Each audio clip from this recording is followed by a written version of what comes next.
I'm going over a simple, effective squat warm-up that I use for my squats.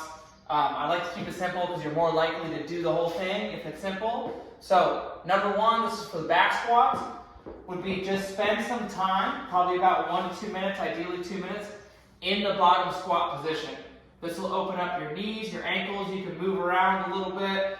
I would use a pole or something to kind of hold on to. Just make sure that you're not relying on it so much that if you let go, you're falling backwards, because that's not obviously a position that you can actually work in with the bar on your back. So just try to maintain good posture, proud chest, ribs down, core engaged, and notice your foot pressure.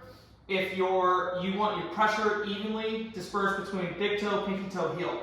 So you have even pressure on the whole part of your foot. So 1 to 2 minutes right here, like I said. Try to flex your glutes a little bit, relax, get a little bit deeper, contract, relax, that kind of stuff, work on your ankle mobility. From there, if your ankles are your limiting factor, which they are for me, a really good one to do is take the barbell.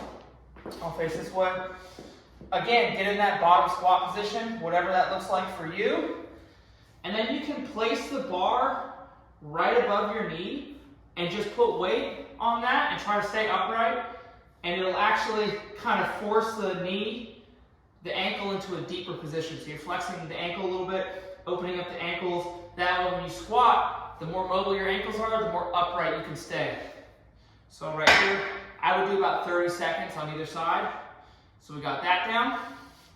After that, one of my favorite things to do to warm up the posterior chain, open up the hips, get the back warm, would be good mornings.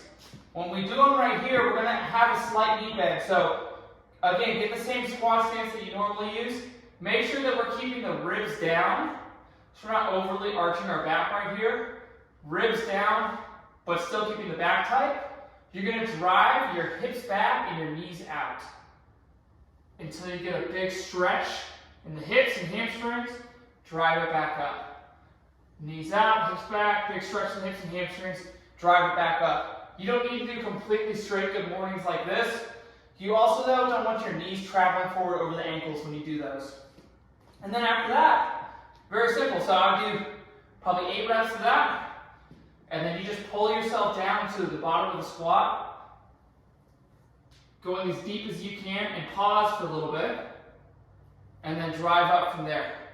And we're just trying to pay attention to how it feels. Can I maintain a good back angle as I do this? And can I keep even pressure on my feet? How deep can I go without flexing my back? That's the other important thing. So when we back squat, we're trying to open our hips up and go as deep as we possibly can, as long as we don't round the back. So if you see me right here, my back's good, good, good, good. Now if I get to this point, I go too much deeper, and we start going here, that's too deep for you. So notice your low back. If you need to film yourself doing reps, you can do that.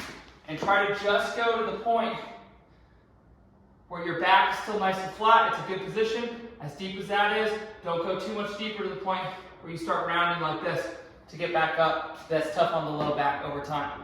So hang on a deep squat 1 to 2 minutes.